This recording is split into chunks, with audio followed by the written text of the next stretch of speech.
Chennai 25 kilometre. ஆனா Koyambedu 40 kilometre போட்டுருந்துச்சே. அது எங்கிட்ட இருக்கு, இது எங்கிட்ட இருக்கு. நம்ம அது என்ன ஊரியாது, பாரிசா அந்த ஊருக்கு போனோம். ஆனா சென்னை 25 கிலோமீட்டர் போட்டிருக்கு. ஆனா கோயம்பேடு 40 கிலோமீட்டர் போட்டிருக்கு. என்ன சம்பந்தம்? அங்க 25 போட்டுருச்சு, 26 போட்டுருக்கு.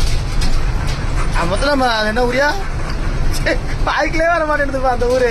ஃப்ராடு. அம்மா அப்பா நைட்டா தள்ளி விட்டு விடுக்கிட்டு வந்துடணும். ஏன்னா நோய் என்ட்ரி அப்புறம் நம்ம தான் மாட்டிக்கிட்டு முடிக்கணும். அப்பா கண்ணடி லோக்கல் லாரி ஹைட் லோடு. ரொம்ப கவனமாக போயிட்டு கவனமாக லோடு இறக்கிட்டு கவனமாக வெளியே வந்து காட்சி நேரம் கிடைக்காது. என்ன பண்ண போறேன்னு தெரியல. எல்லாம் கடவுள் தான் பார்த்துக்கணும். அப்பனே முருகா நீ தான் காப்பாற்றணும்.